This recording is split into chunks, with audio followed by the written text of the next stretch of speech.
6학년 사회 1-1단원 새로운 사회를 향한 움직임. 오늘은 5, 6자시 흥선대원군의 정책과 강화도 조약을 살펴보고 조선 후기의 모습에 대해서 공부해 보도록 하겠습니다. 조선 후기 사회의 모습. 세도정치 아래 백성들은 어려운 생활을 하게 되었습니다. 특히 이미 죽은 사람이나 도망친 옆집 사람의 세금을 강제로 내도록 하거나 곡식을 빌려주고 높은 이자를 받는 일이 많아 백성들의 불만이 커졌고 백성들의 생활이 안정되지 못했습니다. 당시 왕이었던 어린 고종의 아버지인 흥선대원군이 고종을 대신해서 나라를 다스렸는데요. 흥선대원군은 국내 정책을 실시할 때 세도 정치의 잘못된 점을 고치고 왕권을 강화했습니다.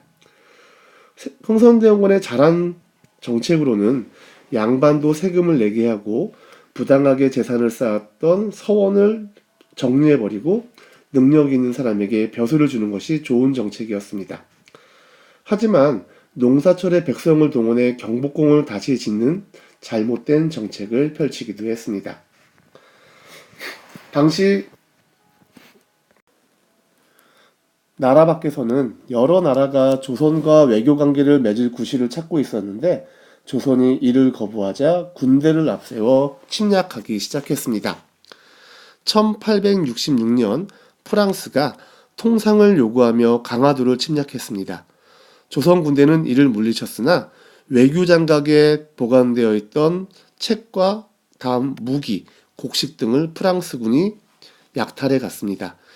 이 프랑스의 침략을 우리가 병인양요라고 부릅니다. 1871년에는 미군이 군함을 이끌고 통상을 요구하며 강화도를 침략했습니다. 이 미국의 침략을 신미양요라고 부릅니다. 병인양요와 신미양요 이후 흥선대원군은 척합의를 전국 방방곡곡에 세워서 서양과 절대 교류하지 않겠다는 의지를 널리 알리고 통상수교 거부 정책을 강화했습니다. 척합이라는 것은 외국과 수교를 하거나 통상을 하지 않겠다는 것을 적은 비석을 말합니다. 1875년에는 일본의 침략이 있었는데요. 강화도에 허락 없이 다가오는 일본의 군함 주변에 조선군이 경고의 의미로 대포를 쏜 일을 구실삼아 일본이 조선에 군함을 보내어 통상을 요구했고 이 일본의 침략으로 인해서 조선은 강화도 조약을 맺게 됩니다. 강화도 조약은 외국과 맺은 최초의 근대적 조약이지만 굉장히 불평등한 조약이었습니다. 조약의 내용을 보면 조선은 자주적인 나라로 일본과 평등한 권리가 있다라고 말은 하지만 감히 조선의 해안을 일본이 자유로이 측량할 수 있도록 허가한다 라는 불평등한 항목도 있었고요. 특히 개항한 항구에서 일본인이 죄를 지어도 조선 정부가 심판할 수 없다라는 불평등한 항목들이 조항에 있었습니다. 자, 오늘은 이렇게 흥선대원군의 정책, 세도 정치의 잘못된 점을 고치고 왕권을 강화했다라는 거, 그리고 척합의를 세웠다라는 거, 정책을 알아봤고요.